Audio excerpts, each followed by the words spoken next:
Sarah Mitchell turned off the engine of her dented Honda Civic and sat for a moment, staring at the cottage that would be her sanctuary, or her prison, depending on how the next few months played out. The late afternoon sun cast long shadows across the front yard, highlighting the peeling paint on the shutters and the wild tangle of roses that had taken over the picket fence. Her grandmother's cottage. The one place in the world where she'd always felt safe, wanted, loved without conditions or expectations. Now it was hers, along with the memories and the responsibility of deciding what came next. Don't think about Seattle, she told herself firmly. Don't think about Brad. Don't think about the wedding dress hanging in your closet or the deposits you'll never get back.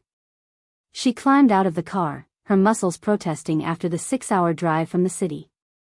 The air here smelled different, pine and wildflowers instead of exhaust and rain. Cleaner somehow. She pulled her suitcase from the trunk and surveyed the cottage with fresh eyes. It was smaller than she remembered from childhood visits, but perfect in its simplicity. White clapboard siding, forest green shutters, and that wraparound porch where she'd spent countless summer afternoons reading while Gran made sweet tea and told stories about the old days in Pine Ridge. The neighboring house caught her attention as she fumbled with the key Gran's lawyer had given her. Where she remembered the Kowalski family's modest two-story, now stood something that belonged in an architectural magazine. All clean lines and natural wood, with floor-to-ceiling windows that seemed to bring the forest right into the living space. A massive black pickup truck sat in the circular driveway, and Sarah's key clattered to the porch steps. The man emerging from the truck was the kind of beautiful that made women forget how to breathe. Tall and broad-shouldered, with the kind of build that suggested he worked with his hands rather than spending hours in a gym. Dark hair caught the sunlight, and even from 50 feet away, she could see the play of muscle beneath his white t-shirt as he lifted what looked like a very heavy box with no apparent effort. Get a grip, she told herself, bending to retrieve her key. You swore off men, remember? Especially gorgeous ones who probably have 3 ex-wives and a gambling problem. But when he turned and their eyes met across the neighboring yards, Sarah's carefully constructed defenses crumbled like a house of cards. His eyes were silver. Not gray, not blue-gray, but genuine silver, like moonlight on water. The kind of eyes that seemed to see straight through to a person's soul. Her breath hitched, and for one impossible moment, the world narrowed to just the two of them. Her heart hammered against her ribs with a rhythm that seemed to echo in her ears. You must be the new neighbor, he said, setting down the box and walking toward the property line. His voice was deep and smooth, with just a hint of gravel that sent an unexpected shiver down her spine. Sarah, she managed, proud that her voice came out steady despite the chaos in her chest. Sarah Mitchell. Marcus Kane. He stopped at the fence dividing their properties and extended his hand. Welcome to Pine Ridge. The moment their skin touched, Sarah felt it, a jolt of electricity that had nothing to do with static and everything to do with the man whose fingers were now wrapped around hers. The sensation was so intense, so unexpected, that she actually gasped. Marcus's eyes widened slightly, his grip tightening just a fraction before he released her. Sorry, he said, though he didn't sound sorry at all. Must be the dry air. Right, Sarah thought. The dry air. You knew my grandmother, she asked, desperate to fill the silence that stretched between them. Rose Mitchell was a force of nature, Marcus said, and the genuine warmth in his voice made Sarah's chest tighten with grief. She made the best apple pie in 3 counties and never met a stray she wouldn't feed. I'm sorry for your loss. Thank you. Sarah looked away, blinking against the sudden sting of tears. She left me the cottage. I'm not sure what I'm going to do with it yet. Are you planning to stay? Something in his tone made her look back at him. There was an intensity in his silver eyes that hadn't been there before, as if her answer mattered more than it should to a man she'd just met. For a while, she said carefully. I needed a change of scenery. Marcus nodded slowly. Sometimes a change is exactly what we need. He glanced toward his truck, where more boxes waited. I should let you get settled. If you need anything, tools, a cup of sugar, someone to show you where the good coffee is, I'm right next door. Thank you. That's very kind. His smile was devastating, transforming his already handsome face into something that should have come with a warning label. Small town hospitality. You'll get used to it. As he walked back toward his truck, Sarah found herself watching the way he moved, fluid and confident, like a man completely comfortable in his own skin. When he bent to lift another box, she caught herself admiring the way his jeans fit and forced her gaze elsewhere. You came here to figure out your life, she reminded herself. Not to develop a crush on the first attractive man you meet. The cottage welcomed her like an old friend.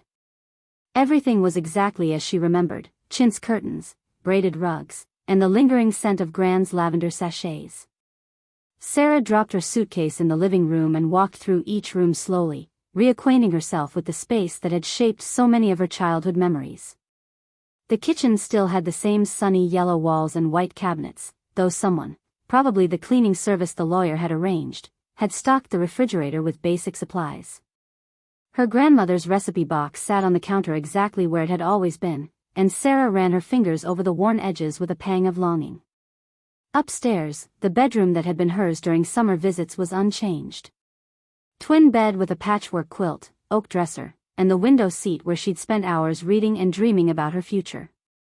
That future had seemed so clear then: college, career, marriage, children, happiness ever after. 2 out of 5 isn't bad, she thought wryly, settling onto the window seat. Though I'm not sure the career counts if you hate every minute of it. Through the window, she had a perfect view of Marcus's house. Most of the windows were dark now that the sun had set, but light spilled from what looked like a home office on the second floor. She could see his silhouette moving back and forth, and told herself she wasn't really watching him. Just acclimating to her new environment. A sound from outside made her look up, a long, haunting howl that seemed to come from the forest behind the houses.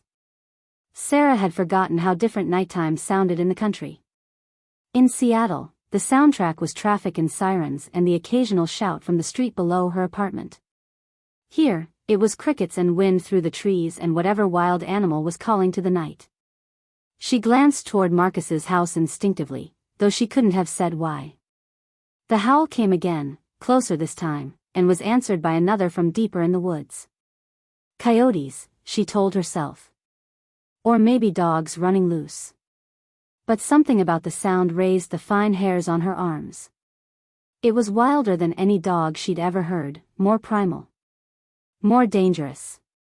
She pulled the curtains closed and turned away from the window, but the sound followed her into sleep, haunting and beautiful and somehow familiar, like a half-remembered song from a dream she couldn't quite recall. In his office across the yard, Marcus Kane stood at his own window, silver eyes tracking the shadows that moved through the forest. The pack was restless tonight, responding to the presence of something new in their territory. Someone new. His mate. The recognition had hit him the moment their hands touched, the bond snapping into place with a certainty that left no room for doubt. After 32 years of waiting, she was finally here. Sarah Mitchell, with her whiskey-colored eyes and quick wit and the kind of quiet strength that had let her walk away from whatever life she'd left behind in Seattle to start over in a place where she knew no one. She had no idea what she'd walked into. No idea that Pine Ridge was protected by more than just friendly neighbors and small-town charm. No idea that the man next door was something out of legend and nightmare both. The alpha of the largest werewolf pack in the Pacific Northwest. And she was his destined mate. Marcus closed his eyes and breathed deeply, catching her scent on the night air, vanilla and something uniquely hers that made his wolf pace restlessly beneath his skin.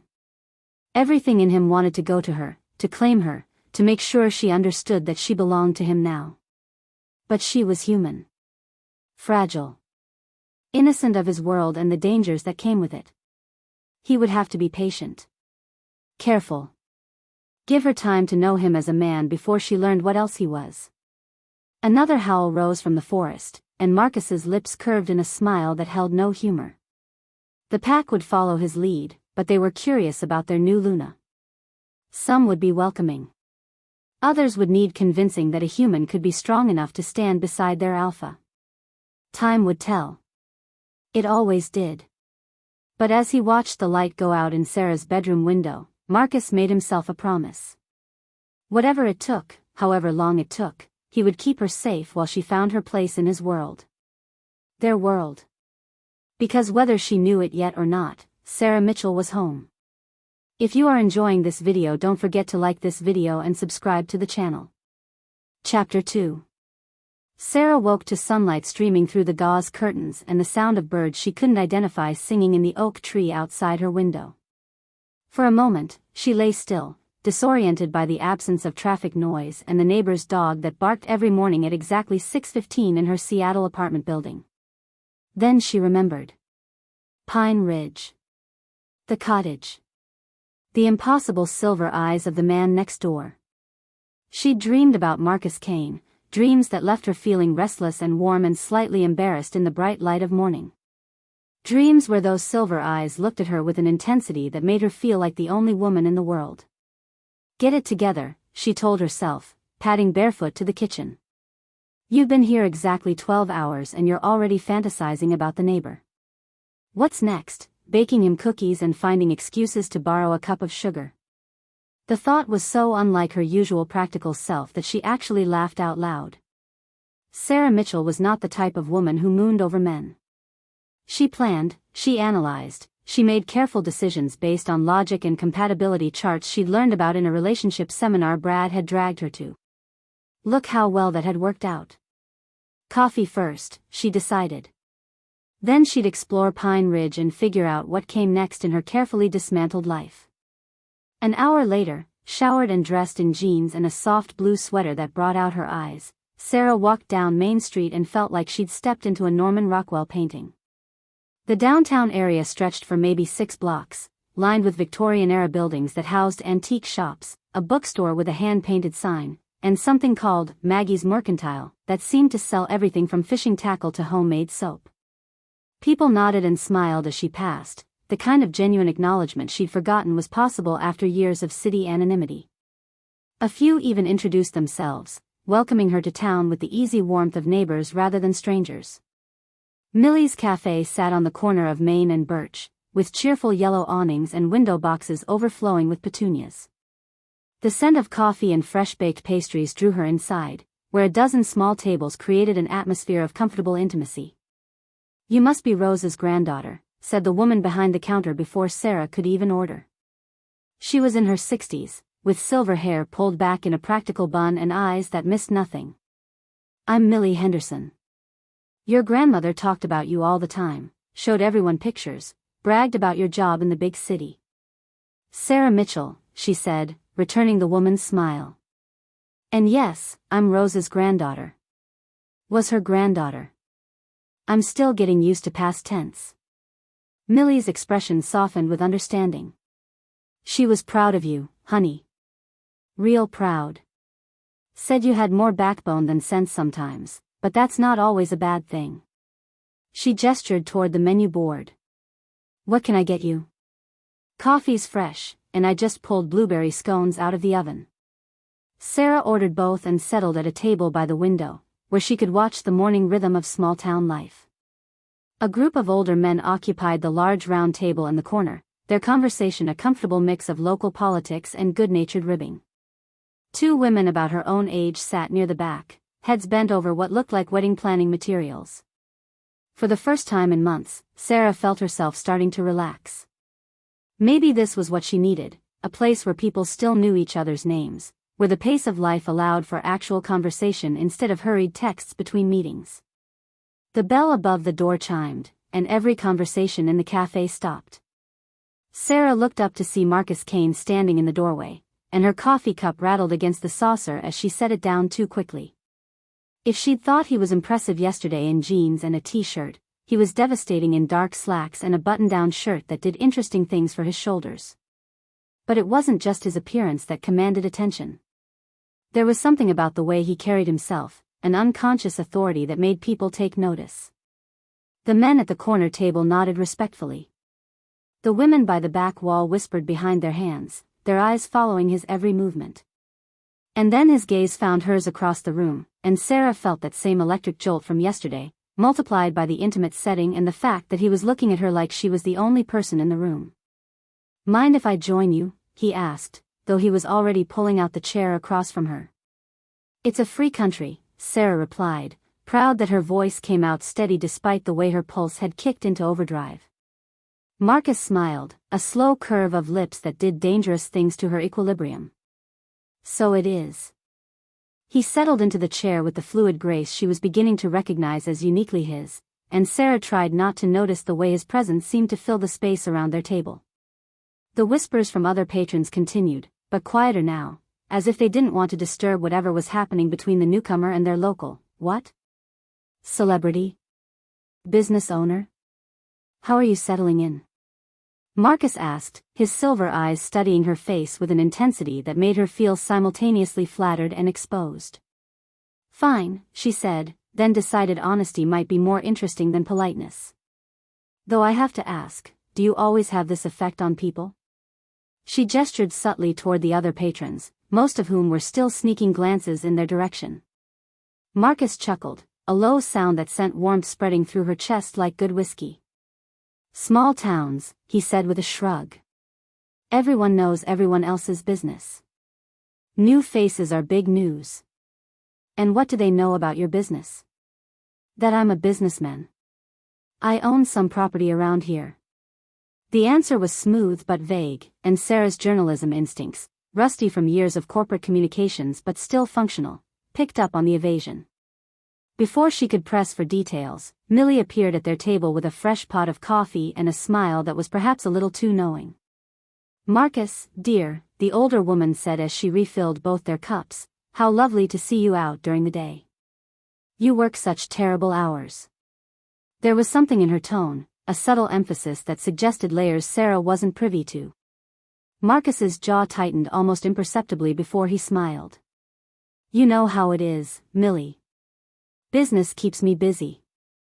Oh, I'm sure it does. Millie patted his shoulder with maternal familiarity. You just make sure you're taking care of yourself. And eating proper meals, not just grabbing something on the run. After she bustled away, Sarah raised an eyebrow. Not a morning person? You could say I'm more of a night owl, Marcus replied, but his attention had shifted to his watch. As she watched, he checked it twice more in the span of 5 minutes. Their conversation flowed surprisingly easily despite the undercurrents she couldn't quite identify. He asked about her life in Seattle, and she found herself telling him about her job in corporate communications for a tech company, interesting on paper, soul-crushing in reality. About her grandmother's influence on her childhood, the summers spent in this very cafe listening to local gossip and learning to appreciate the rhythm of small-town life. She didn't mention Brad or the wedding that wasn't going to happen or the fact that she'd walked away from her entire life with nothing but a car full of belongings and her grandmother's cottage as a safety net. Marcus, for his part, was charming but evasive. He'd grown up in Pine Ridge, left for college, and returned to take over the family business. He was involved in land management and conservation, which explained the property ownership but not the deferential way people treated him or the fact that Millie talked to him like he was her own son. When the clock above the counter chimed 11:30, Marcus suddenly stiffened. He checked his watch again, and Sarah caught a flash of something almost like panic in his expression. I have to go, he said abruptly, standing so quickly that his chair scraped against the floor. I'm sorry, I lost track of time. The shift was so sudden, so complete, that Sarah blinked in surprise. Of course. I didn't mean to keep you. You didn't. His voice gentled, and for a moment the intensity was back in his silver eyes. Sarah, I need you to promise me something. What? Be careful walking alone at night. There have been some animal attacks recently. Nothing serious, he added quickly, but it's better to be safe. Before she could ask what kind of animals or how recent the attacks had been, he was gone, leaving her with a half-empty coffee cup and more questions than answers.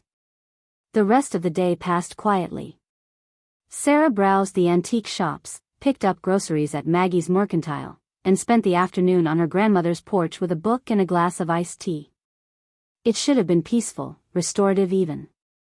Instead, she found her thoughts circling back to Marcus Kane and the puzzle he represented. The way people looked at him with a mixture of respect and something that looked almost like fear. Millie's pointed comments about his schedule. His abrupt departure when the clock struck 11:30, as if he had some kind of appointment he couldn't miss. Land management, she thought skeptically. Right. As evening settled over Pine Ridge, Sarah decided to tackle her grandmother's garden. The roses needed deadheading, and the herb garden was being overrun by weeds. She changed into old jeans and a faded t-shirt, gathered the necessary tools from the garden shed, and set to work.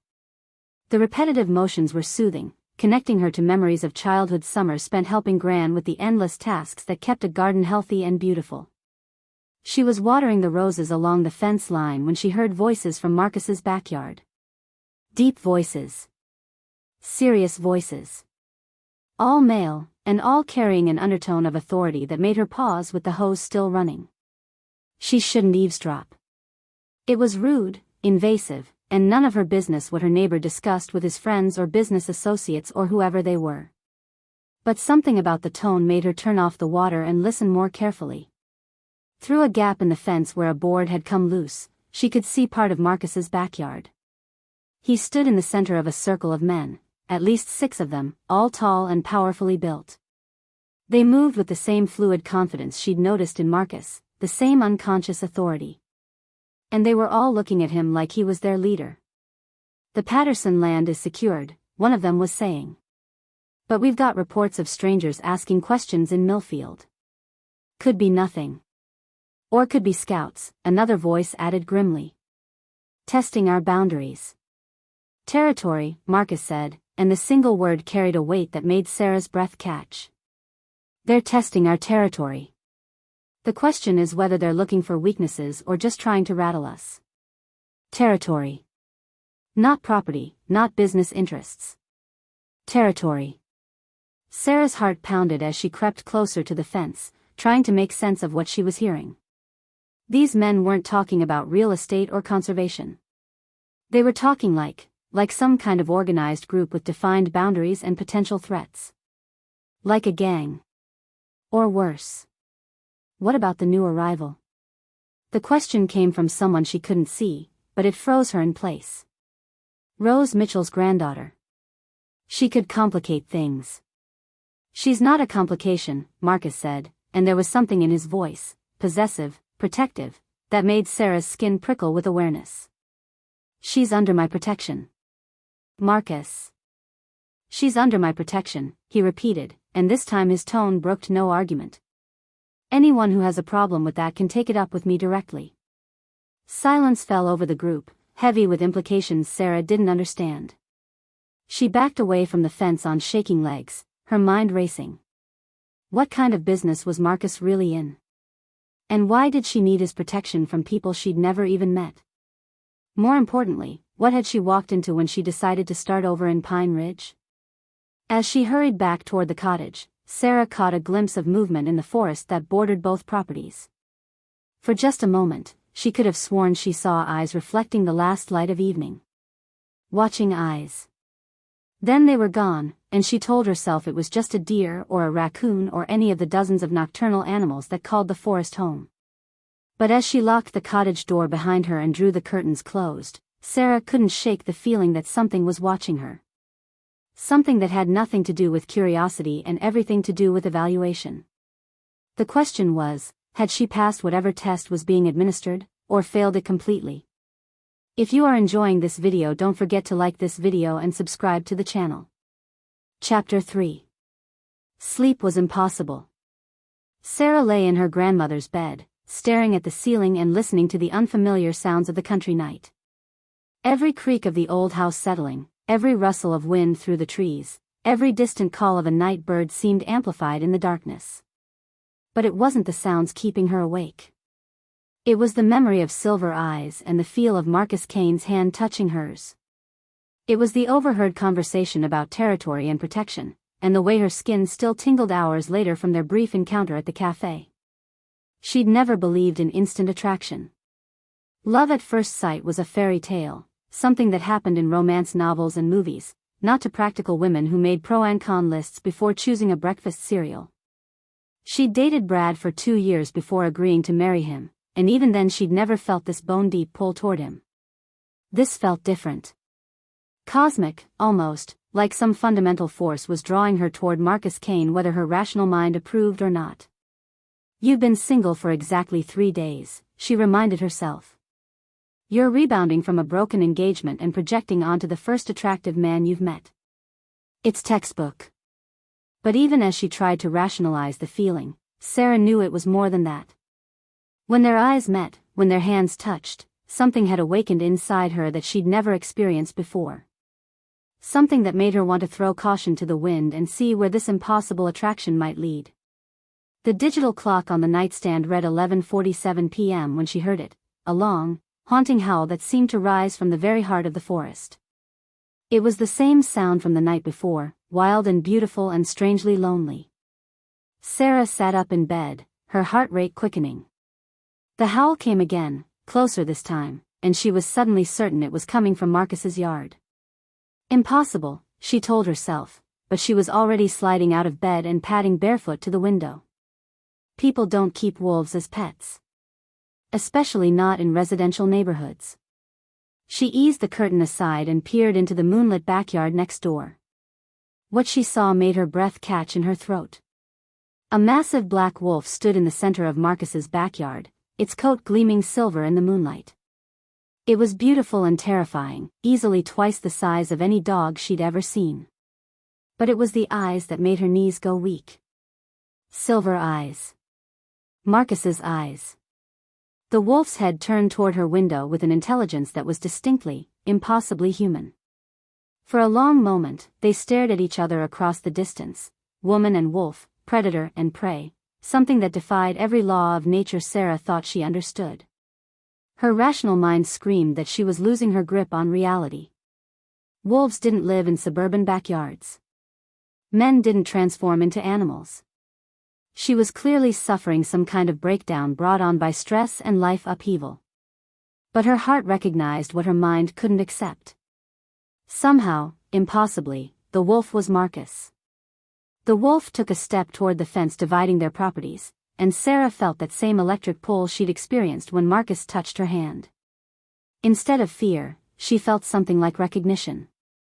Like coming home after a long journey to a place she'd never been but had always belonged.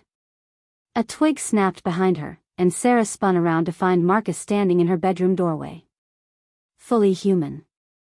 Fully clothed in jeans and a dark sweater. Not a hair out of place. "How did you?" she started, then whirled back toward the window. The backyard was empty. No wolf, no evidence that anything had been there except the normal shadows cast by moonlight and trees. "Sarah." Marcus's voice was gentle but urgent, and she realized he'd moved closer while she was looking outside. "We need to talk." She backed away from him, her heart hammering against her ribs. "Are you going to tell me I'm going crazy? Because I could have sworn I just saw a wolf with your eyes in your backyard, and now you're standing in my bedroom when I know I locked all the doors." Marcus stepped into the room, and Sarah's skin tingled with that familiar awareness despite her confusion and growing alarm. He moved with that same fluid grace she'd noticed before, but now it seemed less like natural athleticism and more like something altogether more primal. "You're not crazy," he said quietly. "But you're also not safe. Not anymore." "What do you mean?" Sarah's voice came out steadier than she felt. "Marcus, what are you talking about? How did you get into my house?" His silver eyes searched her face with an intensity that made her feel exposed, as if he could see straight through to her soul. "The animal attacks I mentioned yesterday?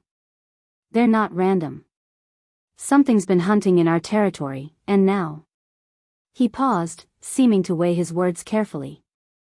"Now it knows about you." "Territory?" Sarah seized on the word she'd heard in his backyard conversation. "You keep using that word. What kind of territory? What kind of business are you really in, Marcus?" Before he could answer, a sound split the night that made the blood freeze in Sarah's veins. A howl, bone-chilling and full of malice, closer than any of the others had been. This one didn't come from Marcus's yard. This one came from her front yard. Marcus's entire body went rigid, every muscle tensing as if preparing for battle. "We need to leave. Now. I'm not going anywhere until you explain what's." The sound of splintering wood came from downstairs, followed by the crash of her front door hitting the wall. Marcus moved faster than should have been humanly possible, crossing the room in 2 strides and grabbing Sarah's arm. Upstairs. Now. Marcus, what? Now, Sarah. The command in his voice was absolute, and Sarah found herself obeying instinctively even as her mind reeled with confusion and fear. Heavy footsteps echoed through the cottage below them, accompanied by sounds that didn't seem quite human, low growls and the scratch of claws on hardwood floors. Marcus pushed her toward the small window that opened onto the cottage's back roof. Can you climb down from here? In theory, but... do it. Get to the tree line and keep going until you reach the creek. Follow it upstream until you find a fallen log across the water. Wait for me there. I'm not leaving you. Marcus turned to face her, and for a moment Sarah saw something wild and dangerous flash in his silver eyes.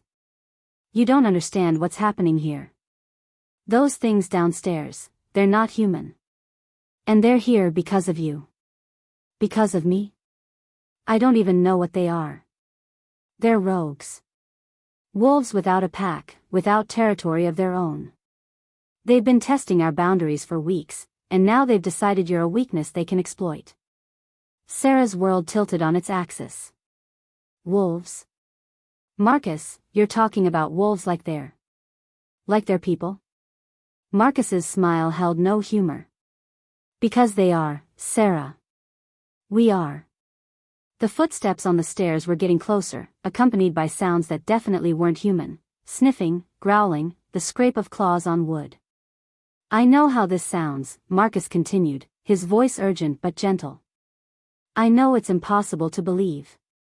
But right now, you need to trust me. Can you do that?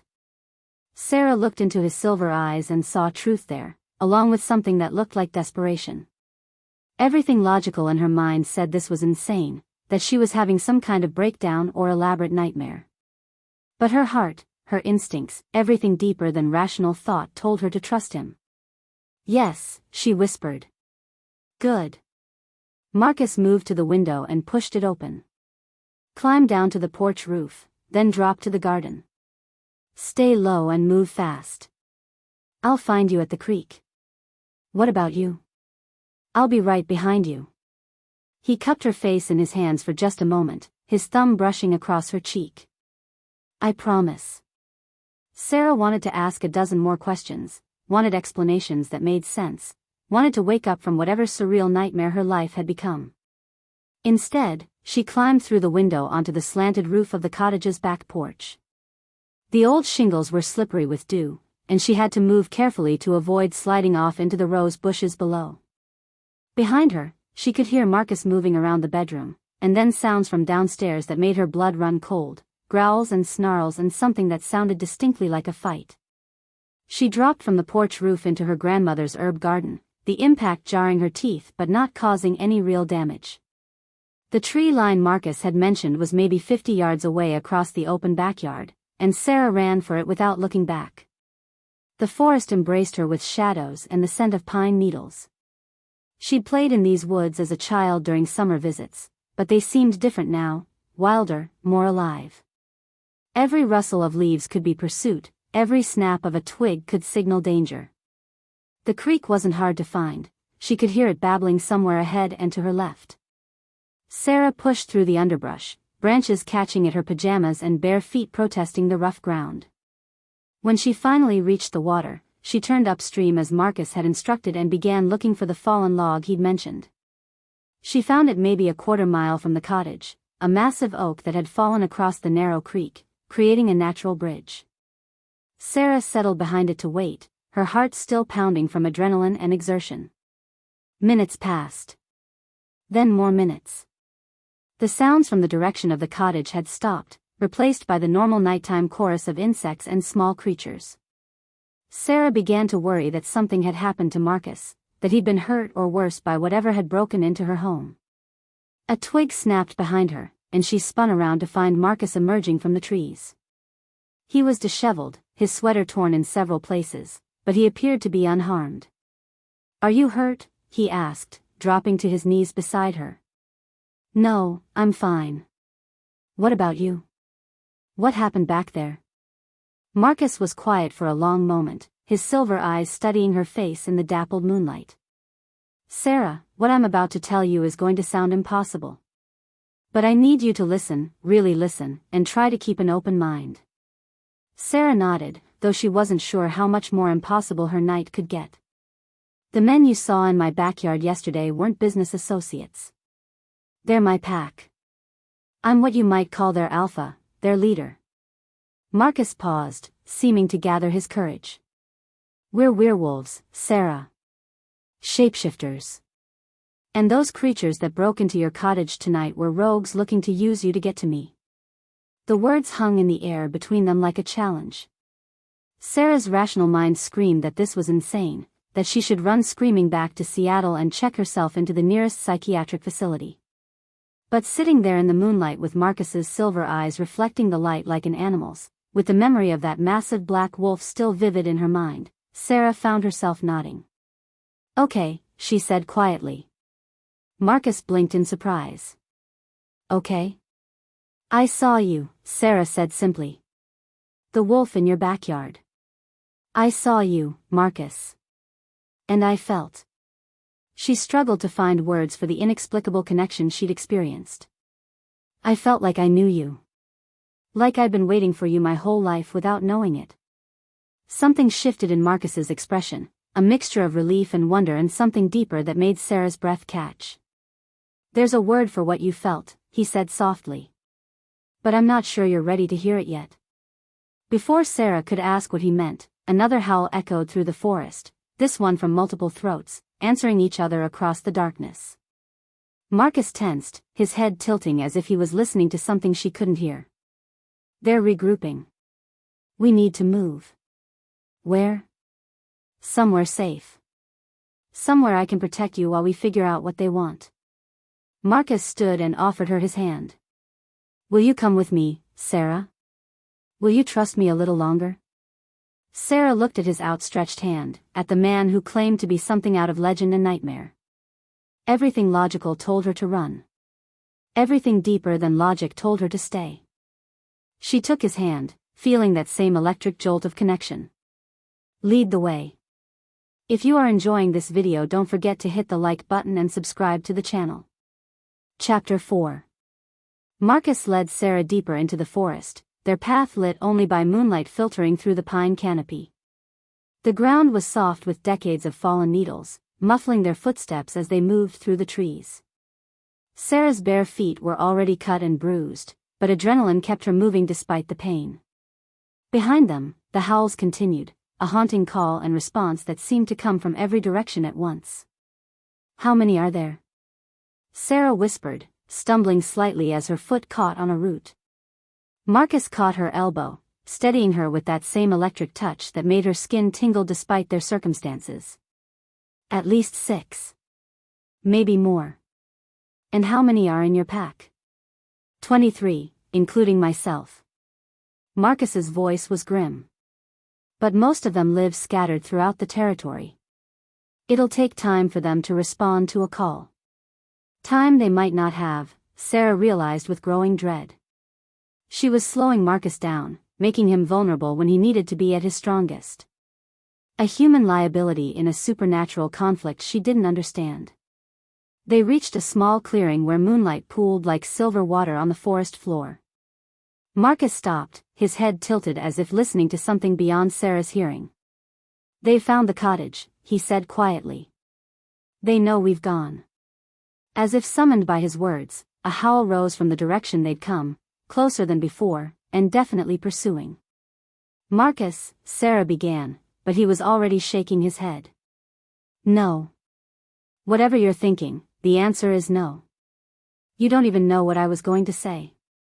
He turned to face her fully, and in the moonlight his features seemed sharper somehow, more primal. The civilized veneer she'd seen at the cafe was stripped away, revealing something wild and dangerous beneath. You were going to suggest that you slow me down. That I'd be better off without you. That maybe you should go back to Seattle and pretend none of this happened. His silver eyes held hers captive. Am I wrong? Sarah's silence was answer enough. I thought so. Marcus stepped closer, close enough that she could feel the heat radiating from his body. Let me make something very clear, Sarah Mitchell. You are not a burden. You are not expendable. And you are definitely not going anywhere without me. But I don't understand any of this. The words burst out of her, fueled by fear and confusion and the overwhelming sense that her carefully ordered world had been turned completely upside down. Yesterday I was a normal woman with normal problems. Now you're telling me you're a werewolf and I'm your mate and there are dangerous creatures hunting me for reasons I can't even begin to comprehend. I know. Marcus's voice gentled, though his eyes remained alert for any sign of pursuit. I know it's a lot to take in. But Sarah, you felt it too. The connection between us. Tell me you didn't feel it. She had felt it. Was still feeling it, despite everything. Even now, terrified and confused and running through a dark forest in her pajamas, Sarah was acutely aware of Marcus's presence beside her. The way he moved, the way he held himself, the way her body seemed to respond to his without conscious thought. I felt it, she admitted quietly. But feeling attracted to someone doesn't mean. It's more than attraction. Marcus interrupted her gently. What you felt, what we both felt when we touched, that's a mate bond. It's rare, sacred. Some wolves wait their entire lives and never find it. And you're saying I'm yours? Just like that? Just like that. His smile was soft but sure. The moon goddess doesn't make mistakes, Sarah. She brought you here, to me, at exactly the right time. Another howl echoed through the trees, answered by several others. The rogues were getting closer. We need to keep moving, Marcus said, taking her hand. There's a safe house about a mile from here. We can. The bushes to their left exploded in a shower of leaves and branches as 3 enormous wolves burst into the clearing. Sarah's scream died in her throat as she got her first close look at the creatures hunting them. These weren't like the beautiful black wolf she'd seen in Marcus's yard. These wolves were scarred and battle-worn, their fur matted and their yellow eyes glowing with malice. They were larger than any normal wolf had a right to be, and they moved with an intelligence that was distinctly, terrifyingly human. Get behind me, Marcus commanded, his voice deeper than she'd ever heard it. Stay close and don't run unless I tell you to. The largest of the 3 wolves, a gray beast with a torn ear and scars across its muzzle, stepped forward. When it spoke, its voice echoed directly in Sarah's mind with a psychic weight that made her knees buckle. So this is the human the great Alpha Kane has chosen as his mate, the voice sneered. She doesn't look like much. She looks like everything, Marcus replied aloud, and Sarah realized he was responding to the mental communication. More than you'll ever understand, Garrett. The wolf's lips pulled back to reveal massive fangs. You always were sentimental, Marcus. It's going to get you killed one day. Not today. We'll see about that. The gray wolf's attention shifted to Sarah, and she fought the urge to hide behind Marcus completely. Such a pretty little thing. I wonder how she'll scream when we tear her apart piece by piece. Touch her and die, Marcus said simply, but there was such absolute conviction in his voice that even the rogues hesitated. Big words for someone who's outnumbered, Garrett replied, but his mental voice had lost some of its swagger. That's when Sarah heard it, the sound of paws hitting the forest floor at speed, getting closer by the second. A lot of paws. Marcus smiled, showing teeth that seemed sharper than they had a moment before. Am I? The Pine Ridge pack burst into the clearing like a force of nature. Sarah had never seen anything like it, wolves in every shade from silver to black to russet brown, all moving with the fluid coordination of a military unit. They surrounded the 3 rogues in seconds, and suddenly the odds had shifted dramatically.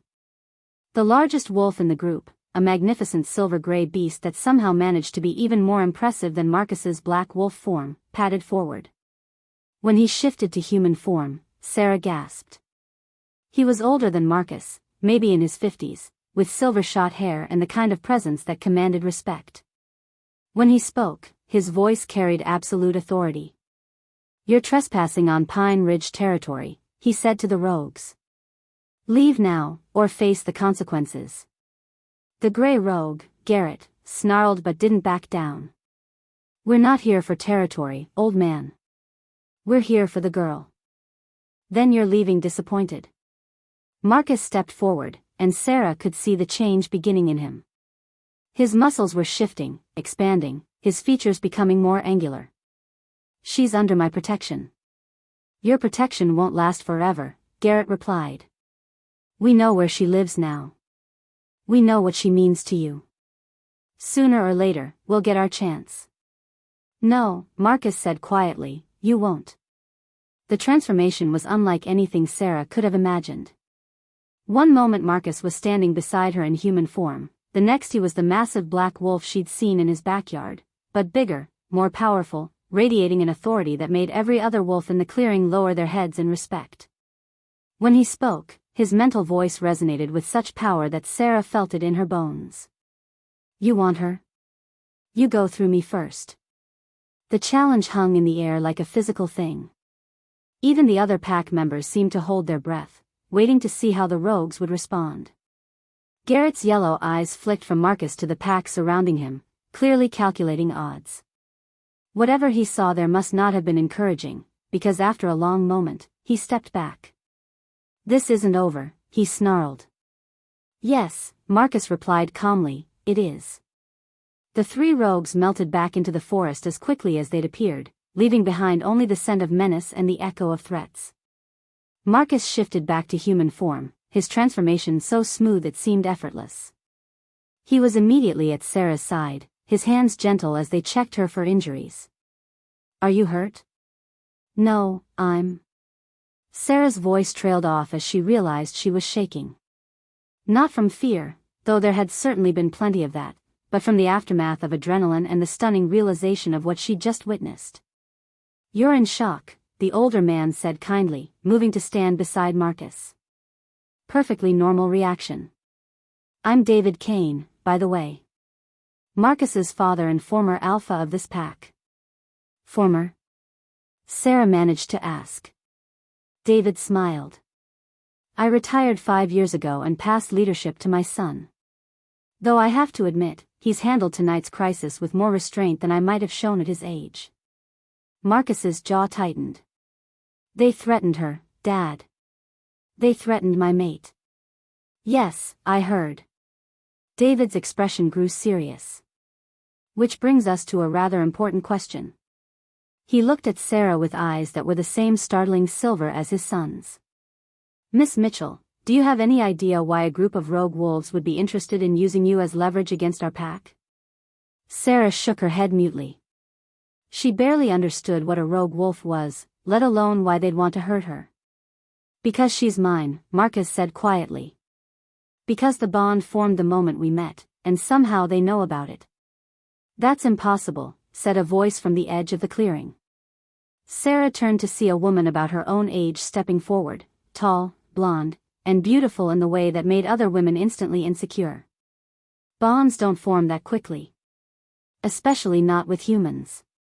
Hello, Rebecca, Marcus said, and there was a weariness in his voice that suggested this was an old argument. Rebecca ignored him, focusing her attention on Sarah with an intensity that was almost hostile. You're sure about this? About the bond? Before Sarah could answer, Marcus spoke. I'm sure. Then we have a problem, David said grimly. Because if the rogues know about the mate bond, it means they have information they shouldn't have. Someone's been feeding them intelligence about our pack. The implications of his words settled over the group like a dark cloud. Someone in the Pine Ridge pack was a traitor. And Sarah, through no fault of her own, had become the target of enemies she didn't even know she had. What do we do? She asked quietly. Marcus took her hand, his touch warm and reassuring despite everything that had happened. We keep you safe. Whatever it takes. And how exactly do you propose to do that? Rebecca demanded. She's human, Marcus. She can't defend herself, can't shift, can't even sense danger the way we can. She's a liability. She's my mate, Marcus replied, his voice carrying the absolute authority of an alpha. Which makes her Luna of this pack, whether she knows it or not. And anyone who has a problem with that is welcome to challenge me for leadership. The clearing fell silent. Sarah could feel the weight of 23 pairs of eyes on her, measuring, evaluating, trying to determine if she was worthy of the position Marcus had just claimed for her. Luna. Pack leader. The mate of an alpha werewolf. 24 hours ago, her biggest concern had been whether to keep her grandmother's cottage or sell it and return to Seattle. Now she was apparently responsible for the safety and well-being of an entire pack of supernatural creatures she'd only just learned existed. I think, Sarah said carefully, I'm going to need a very large cup of coffee and a very long explanation. David Kane laughed, the sound rich and warm in the moonlit clearing. I like her, he told his son. She's got backbone. Marcus smiled, his silver eyes soft as he looked at her.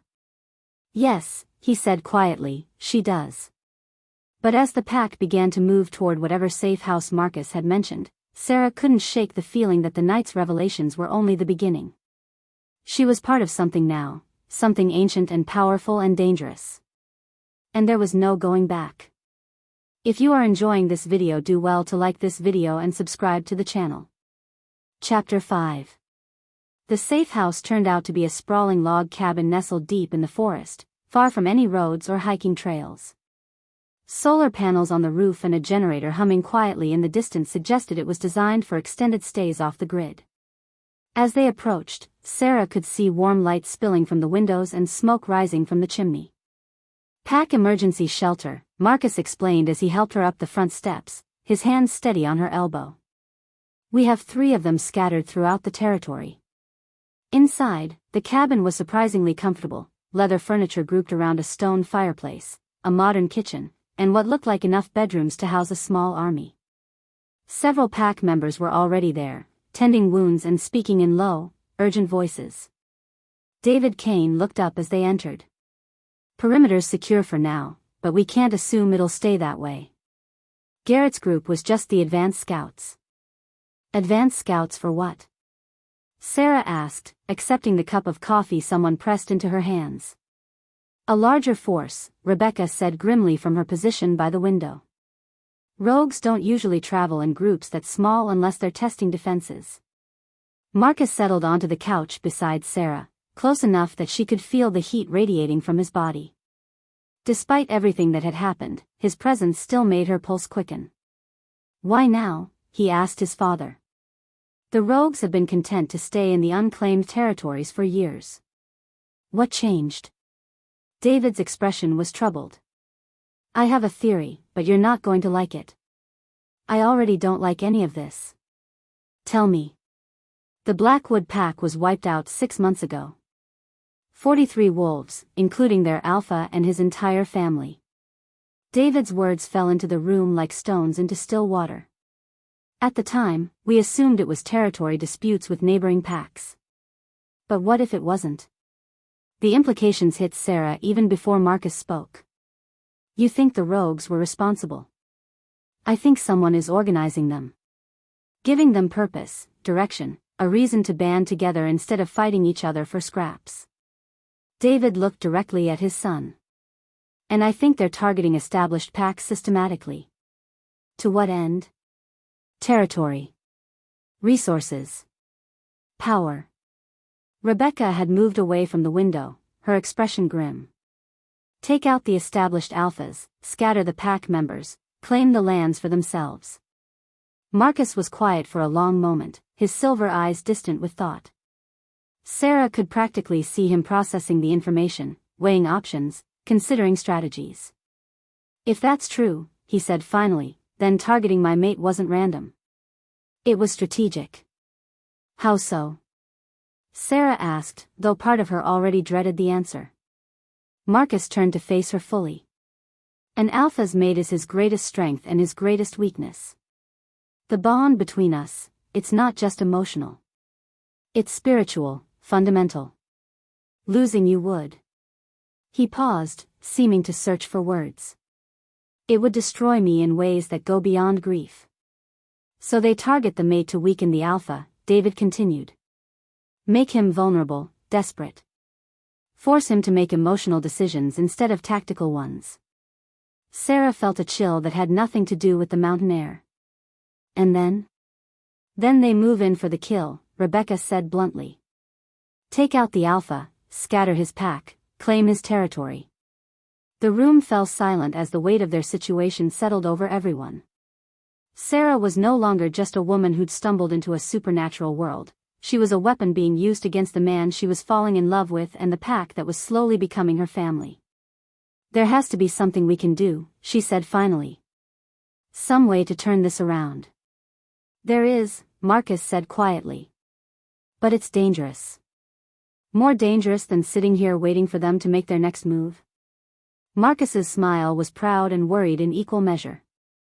You really aren't going to run, are you? I told you I wasn't. Sarah set down her coffee cup and turned to face him fully. What did you have in mind? We complete the mate bond, Marcus said simply. Properly. With the full ceremony and the pack as witnesses. Sarah felt her cheeks warm. I'm not sure I understand what that means.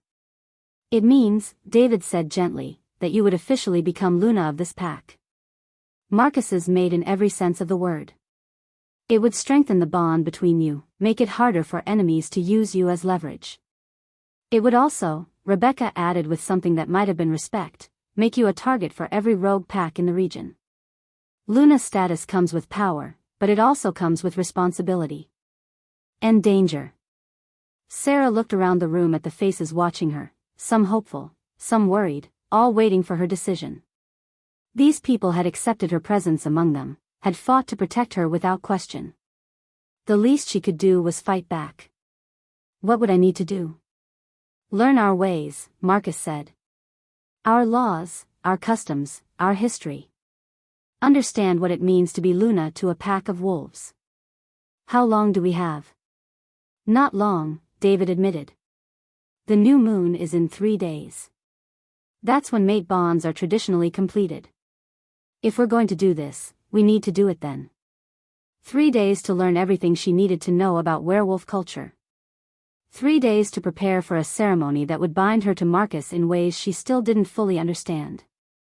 3 days to transform from a corporate communications specialist from Seattle into the Luna of the Pine Ridge Pack. Okay, Sarah said, surprised by how steady her voice sounded. Teach me. The next 3 days passed in a blur of intensive education. Elena, David's mate and the pack's former Luna, took charge of Sarah's training with the efficiency of a drill sergeant and the patience of a born teacher.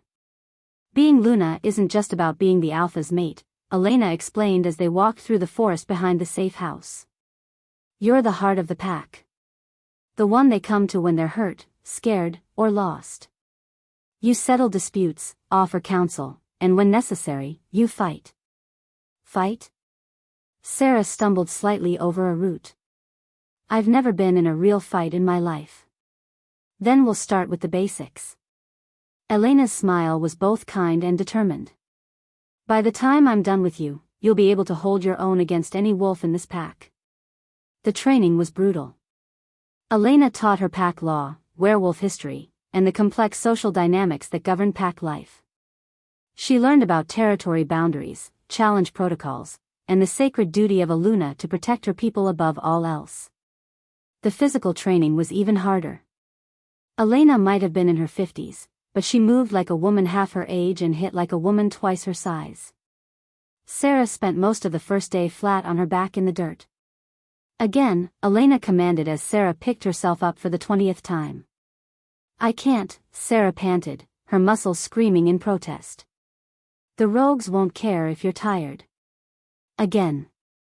By the second day, Sarah was beginning to see improvement. Her reflexes were faster, her balance better, her understanding of leverage and momentum slowly developing. She was nowhere near Elena's level, but she was no longer completely helpless.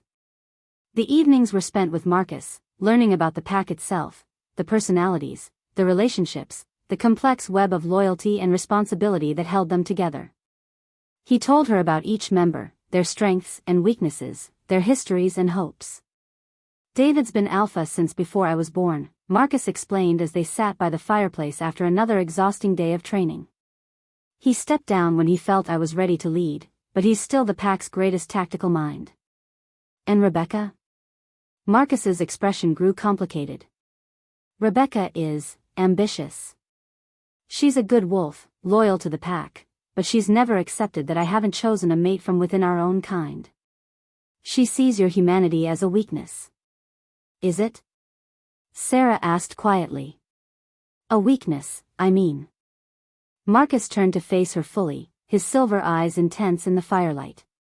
You faced down 3 rogue wolves with nothing but a baseball bat to protect me. You've spent 3 days learning to fight when you'd never thrown a punch in your life.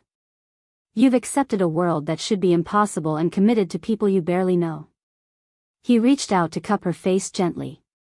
If that's weakness, Sarah, then I'll take it over strength any day. The kiss that followed was soft and sweet and full of promise. When they broke apart, Sarah felt the mate bond humming between them like a living thing. 2 more days, Marcus murmured against her forehead. 2 more days, Sarah agreed.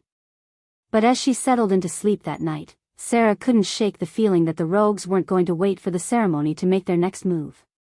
Time was running out, and she still had so much to learn. The attack came at dawn on the 3rd day. Sarah woke to the sound of howls, not the wild, lonely calls she'd grown accustomed to, but sharp, urgent warnings that had every wolf in the safe house instantly alert. They've found us, Marcus said grimly, already pulling on clothes. Everyone up. Defensive positions. Through the window, Sarah could see shapes moving through the trees, dozens of them, more than she'd ever imagined. The rogues had come in force, and they weren't interested in negotiations. How many? Elena asked, appearing in the doorway with weapons Sarah hadn't known existed in the cabin. Too many, David replied from his position by the front window. At least 40. Maybe more. Sarah's blood ran cold. The Pine Ridge pack had 23 members, and several of them were too young or too old to fight effectively. They were outnumbered nearly 2 to 1. We need to run, Rebecca said urgently. Get to the second safe house, call for help from the neighboring packs. No. Marcus's voice carried absolute authority. We make our stand here. Marcus. If we run now, we'll be running forever. They'll hunt us down one by one until there's nothing left of this pack. Marcus looked around the room at his people, his family. We end this here. Today. Sarah felt her training kick in, Elena's words echoing in her mind, the sacred duty of a Luna to protect her people above all else. What do you need me to do? She asked. Marcus's eyes softened with pride and love. Stay alive, he said simply. Everything else, we'll figure out together. Outside, the howls were getting closer.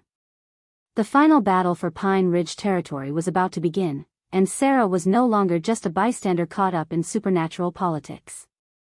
She was Luna. And she would fight for her pack. If you are enjoying this video, do well to like this video and subscribe to the channel. Chapter 6. The battle for the safe house was unlike anything Sarah had ever imagined. From her position behind an overturned table, she watched Marcus coordinate his pack's defense with the precision of a military commander. His voice carried clearly over the chaos, calm and authoritative as he directed wolves to strategic positions around the cabin. David, take the east wall.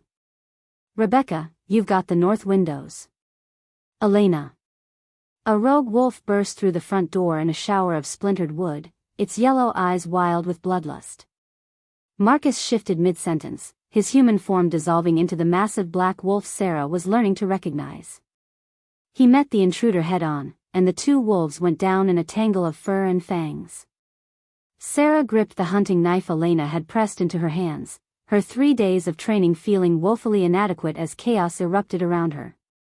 Through the shattered windows, she could see more rogues circling the cabin, testing the defenses, looking for weaknesses. Stay down, Elena commanded from beside her, but Sarah could see the older woman's attention was divided between protecting her and coordinating the pack's younger members who were too inexperienced for direct combat. A crash from the kitchen made them both turn. 2 rogues had broken through the back door, their attention immediately focusing on the cluster of non-combatants huddled behind the makeshift barricade. Elena moved to intercept them, but Sarah could see she wouldn't make it in time. The teenage wolves they were protecting, barely more than children despite their supernatural nature, were frozen with fear. Training took over. Sarah vaulted over the table and threw herself between the rogues and the young pack members, knife raised in a defensive stance Elena had drilled into her over and over. "You want them," she said, proud that her voice came out steady despite her racing heart. "You go through me first." The larger of the two rogues, a scarred brown wolf with a torn ear, actually laughed. The sound echoed directly in Sarah's mind with psychic weight that made her knees buckle. "Brave little human," the wolf sneered. "Stupid, but brave." "Maybe," Sarah replied aloud, knowing Marcus had taught her that speaking out loud during mental communication was a sign of dominance, not weakness. "But I'm the stupid human standing between you and them." "So what does that make you?" The rogue's amusement vanished. It crouched low, preparing to spring, when Elena appeared like a silver fury and tackled it from the side. The two wolves rolled across the floor in a vicious tangle, leaving Sarah facing the second rogue alone. This one was smaller but faster, circling her with predatory patience. Sarah kept the knife between them, remembering Elena's lessons about never turning your back on an opponent, never letting them see your fear. "You smell like him," the wolf said, its mental voice oily with malice. "Like the alpha. His precious little mate." "That's right," Sarah said, adjusting her grip on the knife. "Which means killing me won't just piss off one wolf. It'll piss off an entire pack. Not if there's no pack left to be angry." The rogue lunged. Sarah sidestepped the way Elena had taught her, bringing the knife up in a defensive arc. The blade caught the wolf across the shoulder, drawing a howl of pain and rage. It spun toward her, wounded now and twice as dangerous. Before it could attack again, a massive black form slammed into it with the force of a freight train. Marcus, in wolf form, drove the rogue into the wall with such violence that the entire cabin shook. When he shifted back to human form, his silver eyes were blazing with fury and fear. "Are you hurt?" "No, I'm..." He pulled her into his arms before she could finish the sentence, his hands running over her body to check for injuries. "When I saw that bastard coming at you." "But I'm fine," Sarah said softly, her free hand coming up to cup his face. "We're both fine." Around them, the battle was winding down. The rogues who weren't dead or seriously wounded were retreating into the forest, leaving behind their fallen and the wreckage of what had been a peaceful sanctuary. "Casualties?" Marcus called out, his alpha authority reasserting itself even as he kept one arm around Sarah. "3 injured, none seriously," David reported from across the room. "We were lucky." "It wasn't luck," Rebecca said, limping slightly as she approached them. There was blood on her clothes and a grudging respect in her green eyes as she looked at Sarah. "That was good planning and better execution." She paused directly in front of Sarah, studying her face with new interest. "You could have run when the fighting started. Hidden in the back room until it was over." "The thought never occurred to me," Sarah replied honestly. "Why not?" Sarah looked around the room at the pack members tending each other's wounds, at the teenagers she'd protected now helping to clean up the debris. These people had risked their lives to keep her safe, had welcomed her into their family despite her obvious limitations. "Because they're mine now," she said simply. "My pack. My family. And you protect family." Something shifted in Rebecca's expression, surprise, followed by what might have been approval. "Well," she said finally, "I guess that settles the question of whether you can handle being Luna." "What do you mean?" Sarah asked. "I mean," Rebecca said with a rueful smile, "that I formally withdraw my challenge. You've already proven yourself in the only way that really matters." Marcus's arm tightened around Sarah's waist. "Rebecca." "No, she's right." Rebecca held up a hand to stop his protest. "I challenged her fitness to be Luna based on her humanity, her inexperience, her inability to fight. But what I saw today wasn't weakness, it was strength. Different from ours, but strength nonetheless. She turned to address the entire pack, her voice carrying clearly through the damaged cabin. Sarah Mitchell faced armed enemies to protect our young. She showed courage, strategic thinking, and absolute loyalty to this pack. If that doesn't qualify her to be our Luna, then nothing does. A murmur of agreement rippled through the room. Sarah felt tears prick her eyes as she realized what had just happened. She'd been tested, not in formal combat, but in the crucible of real battle, and the pack had judged her worthy. "Thank you," she said quietly to Rebecca. "Don't thank me yet," Rebecca replied with a grin that was suddenly much more friendly. "Being Luna means a lot more than just fighting off rogues. You've got a pack to learn, territories to understand, and about a dozen different wolf customs that'll make your head spin." "I'll teach her," Elena said, approaching with a first aid kit. Starting with how to properly bandage a knife wound. She gave Sarah a pointed look. "You're bleeding, dear." Sarah looked down at her arm in surprise. There was indeed a gash across her forearm that she hadn't even noticed in the adrenaline rush of battle. "It's not deep," Marcus said, though his jaw tightened as he examined the wound. "But it needs cleaning." As Elena tended to her injury, Sarah found herself surrounded by pack members offering congratulations, thanks, and the kind of casual acceptance she'd never experienced in her corporate life. These people, her people now, she realized with a jolt of happiness, weren't judging her based on quarterly reports or project deliverables. They cared about loyalty, courage, and commitment to the family. "How are you holding up?" David asked quietly, settling beside her as Elena finished with the bandage. "Honestly, I keep expecting to wake up and find out this has all been some kind of stress-induced hallucination," Sarah replied. 3 days ago, I was a corporate communications specialist whose biggest worry was whether to keep my grandmother's cottage. Now I'm apparently the Luna of a werewolf pack and I just fought off rogue wolves with a hunting knife. David chuckled. "Culture shock is normal. Elena went through the same thing when she mated with me 40 years ago." "Elena's human too." "Was human," David corrected gently. "The mate bond can change things, given time and the right circumstances. But that's something to worry about later, after you and Marcus complete the ceremony." Sarah felt heat rise in her cheeks. "About that?" "Nervous?" "Terrified," Sarah admitted. "I still don't completely understand what it means, what will be expected of me. And after today." She gestured at the destruction around them. "How do I know I'm strong enough for this? How do I know I won't just end up getting people hurt?" David's expression grew serious. "Can I tell you something Marcus probably won't?"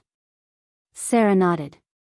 "In 40 years of leading this pack, I never saw anyone, wolf or human, do what you did today.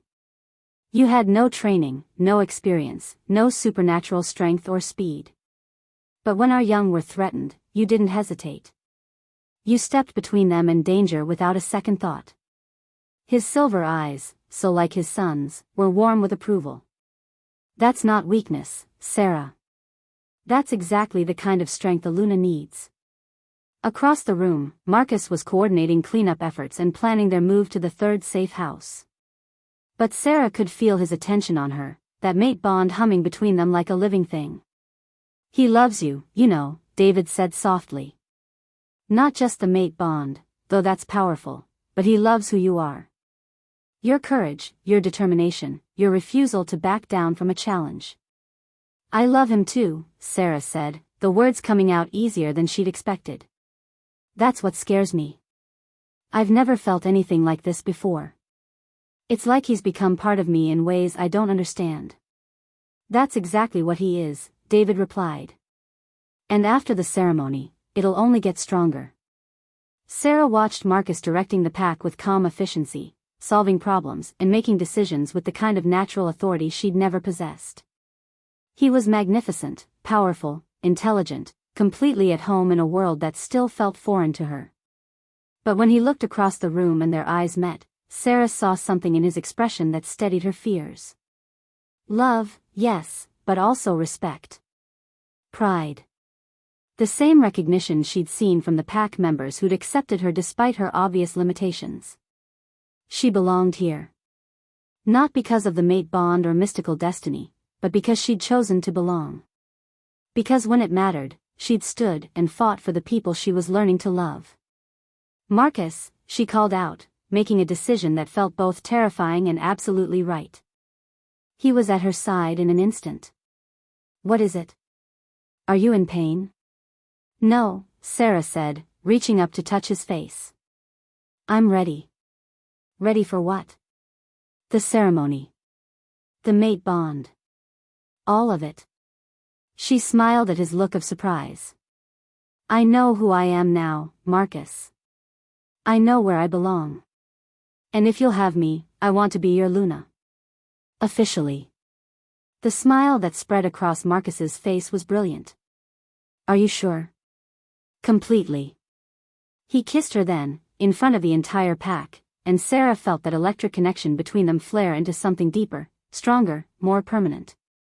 When they broke apart, the pack was grinning at them with the kind of joy that only came from seeing family find happiness. Well then, Elena said with satisfaction, I guess we have a ceremony to plan.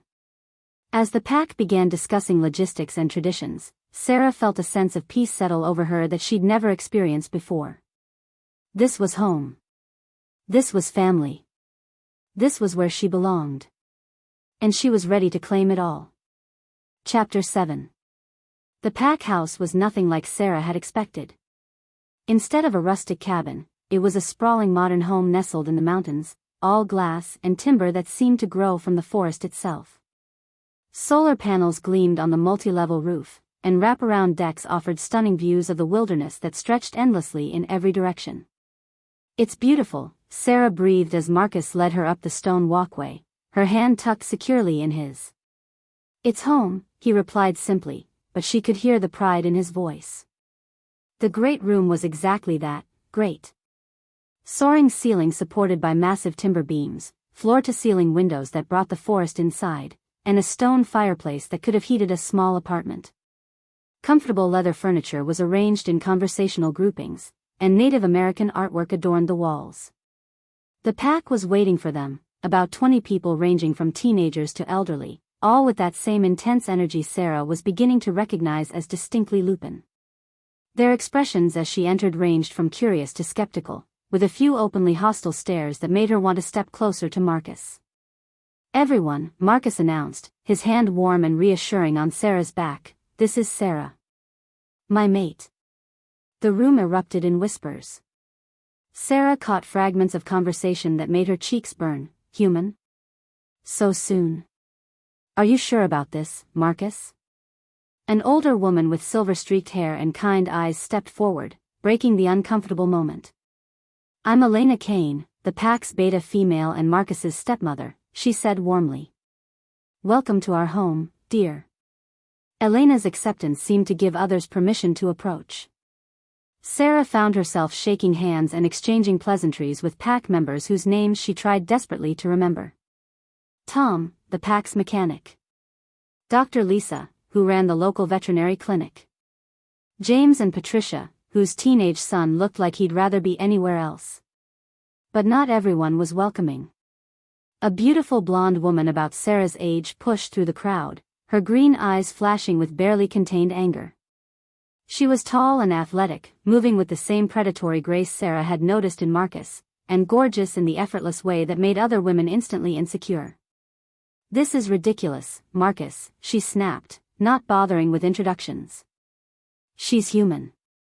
She doesn't understand our ways, our needs, our responsibilities. How can she possibly be Luna to this pack? The room fell silent, the tension so thick Sarah could practically taste it. She felt every eye in the room watching her, waiting to see how she'd respond to the challenge.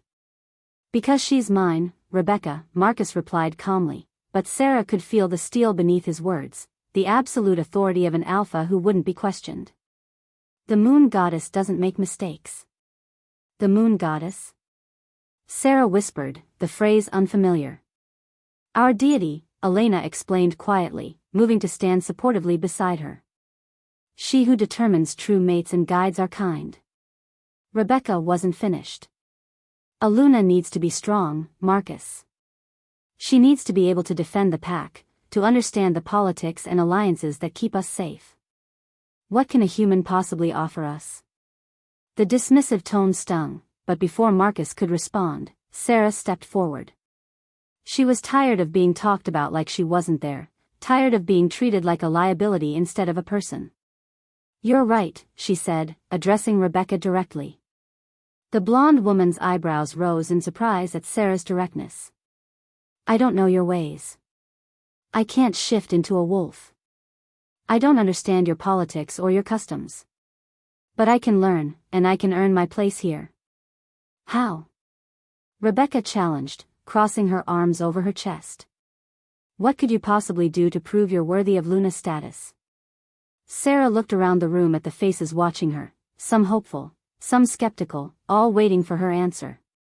These people had accepted Marcus as their leader, had trusted him with their lives and the safety of their families. If she was going to be part of this, she needed to prove she was worthy of that same trust. "Challenge me," Sarah said simply. Gasps echoed through the room. Marcus stepped forward, his face going pale beneath his tan. "Sarah, no. You don't understand what you're asking." "Then explain it to me," she said, keeping her voice steady despite the fear crawling up her spine. Elena cleared her throat, her expression troubled. "A challenge for Luna's status can be intense. Physical combat until one party yields or is unable to continue." Sarah's mouth went dry, but she kept her chin up. She'd come this far, there was no backing down now. "Fine." Rebecca's smile was sharp as a blade and about as friendly. "I accept." "Like hell," Marcus growled, moving to stand between them. "I won't allow it." Sarah turned to him, keeping her voice gentle but firm. "Marcus, if I'm going to be your mate, your Luna, then I need to earn it. Not just be given it because of some mystical connection." She could see the war in his expression, his protective instincts battling against his respect for her independence and his understanding of pack law. 3 days, he said finally, his voice rough with emotion. "Elena will train you.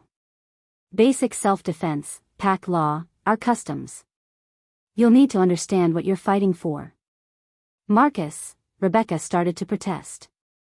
3 days, or the challenge doesn't happen," Marcus said with the finality of an alpha's command. "Those are my terms." As the pack began to disperse, talking in low, urgent voices, Elena approached Sarah with a mixture of admiration and concern. "You're either very brave or very foolish, dear." Sarah watched Marcus's retreating form as he headed toward what she assumed was his office, her heart already missing him though he was only across the room. "Probably both." Elena smiled. "Well, brave and foolish have gotten more than one Luna through her trials. Come on, let me show you to your room, and then we'll start planning your survival." The guest room Elena led her to was comfortable but impersonal, queen bed with a handmade quilt, solid wood furniture, and windows that looked out over the forest. It was beautiful, but it felt temporary. Like a hotel room for someone just passing through.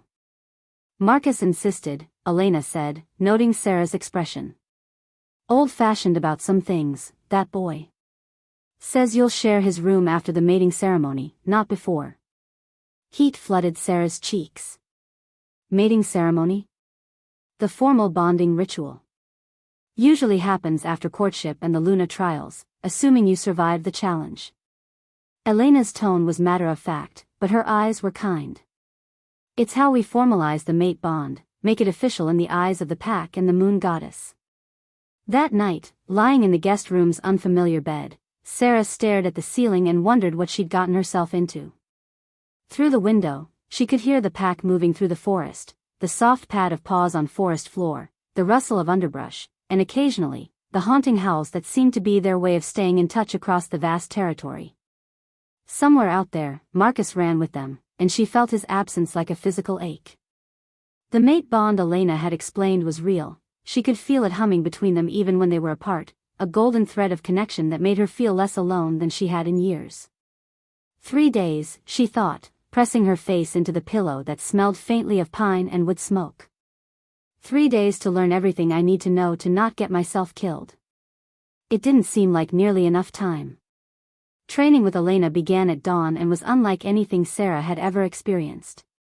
The older woman might have been in her 50s, but she moved like a dancer and hit like a truck. By the end of the first day, Sarah was covered in bruises and could barely lift her arms. Again, Elena commanded as Sarah picked herself up from the training mat for what felt like the 100th time. "I can't," Sarah panted, her legs shaking with exhaustion. "Rebecca won't stop when you're tired," Elena replied implacably. "She won't care that you're sore or scared or want to quit." Again. Sarah forced her aching body into the defensive stance Elena had shown her, trying to remember everything about balance and leverage and using an opponent's momentum against them. Elena's lessons weren't just about fighting, though. Between training sessions, she taught Sarah about pack hierarchy, the complex social dynamics that governed wolf behavior, and the sacred duties of a Luna. A Luna isn't just the alpha's mate, Elena explained as she corrected Sarah's form for the 10th time. She's the heart of the pack. The one they come to for comfort, for guidance, for protection when the alpha can't be there. She settles disputes, offers counsel, and when necessary, she fights. "And if I'm not strong enough?" Sarah asked, wiping sweat from her forehead. "Then the pack suffers," Elena said bluntly. "That's why Rebecca challenges you. She genuinely believes she'd be better for the pack, and she might be right." The words stung, but Sarah appreciated the honesty. This wasn't about hurt feelings or female rivalry, it was about the safety and well-being of an entire community. By the second day, Sarah was starting to see improvement. Her reflexes were faster, her balance better, her understanding of leverage and momentum slowly developing. She was nowhere near Elena's level, but she was no longer completely helpless. "Better," Elena said with approval after Sarah successfully countered a particularly complex attack sequence. "You're learning to think like a fighter instead of just reacting." That night, Marcus found Sarah on the pack house's wraparound deck, staring out at the forest where she could see the occasional glimpse of glowing eyes moving through the trees. Her body ached in places she didn't know could ache, her confidence was shaken, and tomorrow she'd face a woman who'd been training for this her entire life. Having second thoughts, he asked, settling beside her on the wooden bench. "Third and fourth thoughts," Sarah admitted, leaning into his warmth. "Rebecca's right, you know. I don't know your world. I can barely hold my own against Elena in training, and she's not even trying to hurt me." Marcus was quiet for a long moment, his arm coming around her shoulders. "Do you know why I never took a chosen mate before you?" Sarah shook her head, breathing in his scent, pine and something uniquely masculine that made her feel safe despite everything. "Because I was waiting for someone who would challenge me. Someone who would make me better, not just support what I already was." He turned to face her, his silver eyes intense in the moonlight. "In 3 days, you've learned more about our ways than most humans learn in months. You've stood up to pack members twice your size. You've made me want to be worthy of you." "Marcus." She began, but he placed a gentle finger over her lips. "Rebecca is strong, yes. She knows our customs, understands our politics, can fight better than most of the males in our pack. But she sees the pack as it is, static, unchanging, bound by tradition." His hand cupped her face tenderly. "You see what it could become. What we could become together. What if I'm not strong enough? What if I get hurt, or worse? Then I'll spend the rest of my life making sure it never happens again," Marcus said with quiet conviction. "But Sarah, tomorrow don't fight Rebecca the wolf. Fight her as Sarah the woman who left everything behind to build something new. Fight for us." The challenge was set for sunset the next day. The pack formed a circle in the clearing behind the house, their faces solemn and expectant. This wasn't entertainment, it was pack law, ancient and binding. Sarah stood in the center of the circle wearing the simple clothes Elena had provided, dark pants and a fitted tank top that wouldn't restrict her movement. Across from her, Rebecca had shifted to her wolf form, a beautiful golden creature with intelligent green eyes and the kind of fluid grace that spoke of years of training. The sight of her, powerful, confident, clearly in her element, made Sarah's knees weak. This was insane. She was about to fight a supernatural predator with nothing but 3 days of basic self-defense training. You can still yield, Rebecca's voice echoed directly in Sarah's mind.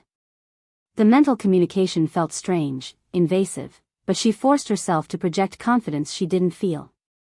No, Sarah said aloud, knowing that speaking instead of responding mentally was considered a show of dominance. Marcus stepped into the circle, his presence immediately commanding every wolf's attention. As alpha, he would oversee the challenge, ensure it was conducted according to pack law. His eyes met Sarah's across the circle, and she saw love there, and faith, and a confidence in her abilities that she desperately hoped was justified. Let it be known, Marcus announced, his voice carrying clearly through the evening air, that this challenge is issued fairly, under the laws of our people, with the moon goddess as witness. Combat will continue until one party yields or is unable to continue.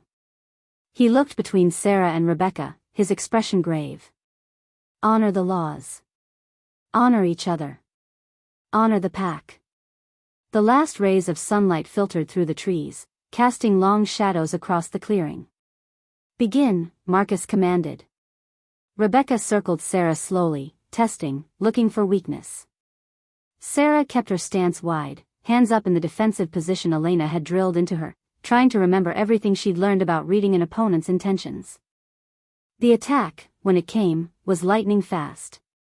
Rebecca's wolf form slammed into Sarah like a freight train, sending her sprawling across the forest floor. Pain exploded through her shoulder as Rebecca's claws raked across it, drawing first blood. Get up, Sarah told herself desperately, tasting dirt and her own fear. Get up or lose everything. She rolled aside just as Rebecca pounced again, powerful jaws snapping where her throat had been a split second before. Sarah managed to land a solid kick to the wolf's ribs as she scrambled to her feet, earning a yelp of surprise and pain. Lucky shot, Rebecca's voice taunted in her head, but Sarah could hear the new respect there. This time, Sarah was ready for the charge. She sidestepped at the last possible moment and grabbed Rebecca around the neck as Elena had taught her, using the wolf's momentum to send them both crashing to the ground. They rolled across the forest floor in a tangle of limbs and fur, each fighting for advantage. Rebecca was stronger and faster, but Sarah was desperate. This wasn't just about proving herself anymore, it was about her future, her mate, her new family. They broke apart, both breathing hard. Rebecca's golden fur was matted with dirt and Sarah could see the wolf favoring her left side where the kick had connected. Sarah was battered and bleeding, her shoulder on fire, but she was still standing. Yield, Rebecca demanded, her mental voice tinged with exhaustion. Make me, Sarah shot back, surprised by her own defiance. Rebecca's final attack was pure fury. She launched herself at Sarah's throat with everything she had left, going for the quick kill that would end the challenge once and for all. But Sarah had been waiting for desperation to override technique. As Elena had taught her, a desperate opponent often made fatal mistakes. She dropped to one knee at the last second and caught Rebecca mid-leap, using the wolf's own weight and momentum to flip her over Sarah's shoulder in a perfect judo throw.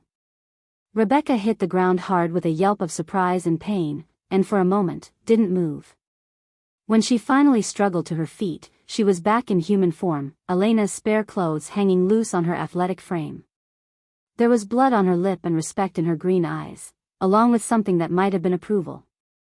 I yield, she said formally, her voice carrying clearly through the silent clearing. Then, more quietly but with genuine warmth, you'll do, Luna. As the pack erupted in celebration, Marcus swept Sarah into his arms, spinning her around despite her protests about her injuries. His face was radiant with pride and love and relief. You did it, he whispered against her ear, his voice rough with emotion. We did it, Sarah corrected, because she was beginning to understand that being Luna meant never being alone again, never facing challenges without the support of family. But as Marcus carried her toward the house where Elena waited with medical supplies and the pack gathered to celebrate their new Luna, Sarah caught a glimpse of yellow eyes watching from the forest edge. The rogues hadn't given up. They were still out there, still planning, still hunting. The real challenges were just beginning. If you are enjoying this video, do well to like this video and subscribe to the channel. Chapter 8. The mating ceremony was set for the following evening, under the full moon that hung like a silver coin against the star-studded sky. Sarah spent the day in a state of nervous anticipation, being pampered and prepared by the pack's women in a ritual that felt both ancient and surprisingly modern. Elena had taken charge of the preparations with the efficiency of a wedding planner and the reverence of a priestess. "The mating ceremony is our most sacred ritual," she explained as she braided Sarah's hair with tiny white flowers that seemed to glow in the lamplight. "It's not just a wedding, it's the binding of two souls, the joining of destinies." Sarah sat still as Elena worked, trying to calm her racing heart. Through the bedroom window, she could see pack members setting up for the ceremony in the clearing behind the house. Torches were being lit, creating circles of dancing light, and someone was weaving garlands of late-blooming wildflowers around the trees. "Nervous?" asked Lisa, the pack's veterinarian, as she helped Sarah into the dress Elena had provided. It was beautiful, cream-colored silk that flowed like water, with intricate Celtic knotwork embroidered around the neckline and sleeves. "Terrified," Sarah admitted honestly. "What if I mess up the words? What if I do something wrong?" "You won't," Rebecca said from her position by the door. The blonde woman had become an unexpected ally since the challenge, offering advice and support with the same intensity she'd once shown in opposition. "The moon goddess guides the ceremony. You'll know what to do." As the sun set, painting the sky in shades of pink and gold, Elena led Sarah to the clearing where the pack had gathered. The sight took her breath away, dozens of torches creating a warm golden circle, pack members dressed in their finest clothes standing in reverent silence, and Marcus waiting at the center of it all. He was magnificent in dark pants and a white shirt that made his silver eyes seem to glow in the torchlight. When their gazes met across the clearing, Sarah felt the mate bond between them pulse with warmth and love and absolute certainty. This was right. This was home. This was forever. David Kane stepped forward as the pack's elder, his voice carrying clearly through the night air. "We gather tonight under the light of the full moon to witness the binding of two souls, the joining of Alpha and Luna, the completion of a bond blessed by the moon goddess herself." Sarah moved through the ceremony in a dream, following Elena's whispered prompts and speaking the ancient words that felt familiar despite being completely new. She and Marcus exchanged vows that were both personal and ritualistic, promising to protect each other, to lead the pack together, to honor the bond that connected them. When Marcus took her hands in his, Sarah felt electricity arc between them, the mate bond flaring to life with an intensity that made her gasp. This was what she'd felt that first day when they touched, this connection, this sense of completion, this feeling of coming home. "Do you, Sarah Mitchell, accept Marcus Kane as your mate, your alpha, your other half for all the days of your life and beyond?" David's voice seemed to come from very far away. "I do," Sarah said, her voice clear and strong despite the tears streaming down her cheeks. "Do you, Marcus Kane, accept Sarah Mitchell as your mate, your Luna, your other half for all the days of your life and beyond?" "I do," Marcus replied, his voice rough with emotion. David smiled, his weathered face radiant with joy. "Then by the light of the moon goddess and the witness of this pack, I bind you together. What is joined here cannot be broken by any earthly force." The kiss that sealed their bond was unlike anything Sarah had ever experienced. When their lips met, she felt the mate bond snap into place with an almost audible click, binding them together in ways that went far deeper than physical attraction or emotional connection. She could feel Marcus's presence in her mind, warm and protective and absolutely devoted. "My mate," his mental voice whispered, and Sarah realized with wonder that she could hear him, that the bond had opened a connection between them that would last forever. "My love," she whispered back, and felt his joy echo through the link between them. The celebration that followed lasted well into the night. There was music and dancing, food and laughter, and the kind of joy that came from witnessing something sacred and beautiful. Sarah found herself passed from pack member to pack member, receiving congratulations and blessings, feeling more accepted and loved than she ever had in her corporate life. But the celebration was interrupted by a commotion at the edge of the clearing. Tom, the pack's mechanic, came running from his position on guard duty, his face grim with concern. "Alpha," he called out, approaching Marcus with the urgency of bad news. "We've got company." A lot of company. Marcus immediately went into alpha mode, his posture shifting to one of command and authority. How many?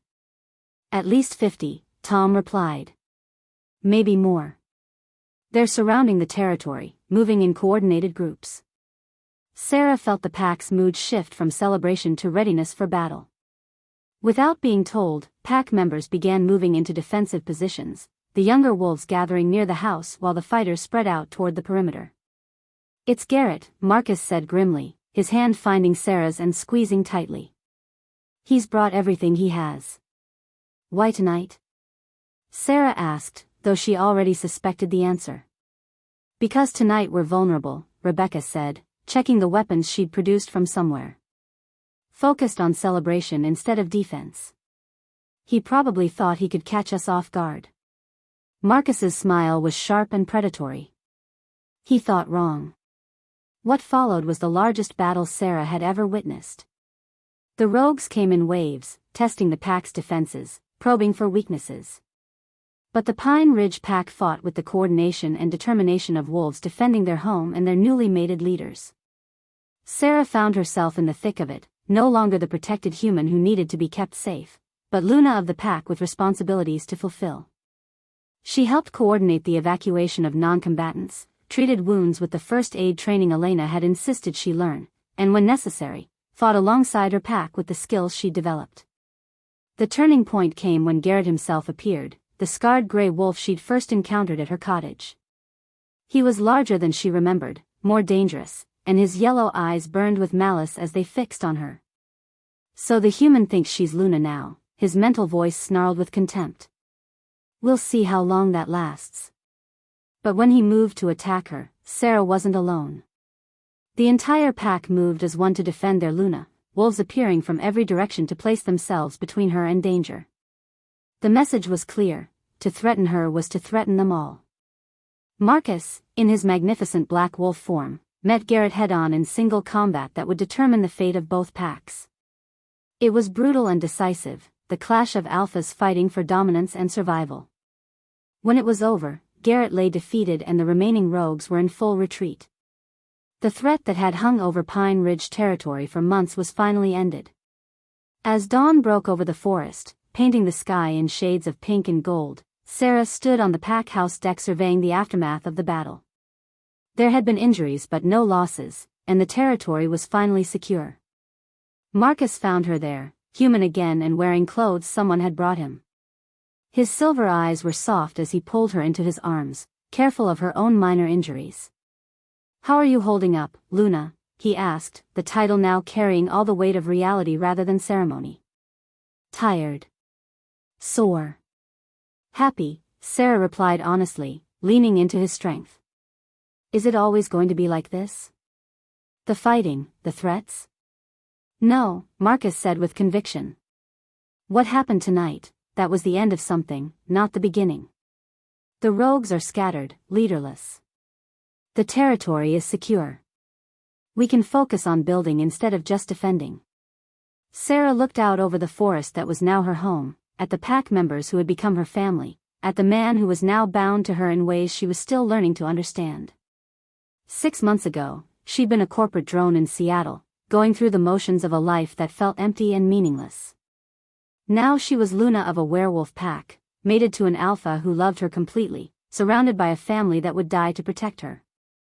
It wasn't the life she'd planned, but it was the life she'd been meant for. Any regrets? Marcus asked, as if reading her thoughts through their newly strengthened bond. Sarah thought about her old apartment with its view of concrete and traffic. About Brad and the wedding that had never happened. About the corporate job that had slowly drained her soul. Not one, she said honestly, turning in his arms to kiss him as the sun rose over their territory. Not a single one.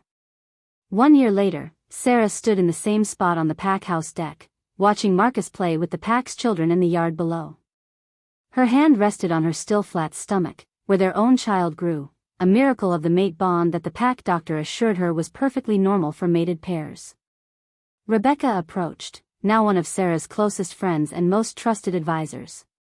Penny for your thoughts, she asked, settling into the chair beside her. Just thinking about how much has changed, Sarah replied, accepting the cup of tea Rebecca offered. A year ago, I didn't even know werewolves existed.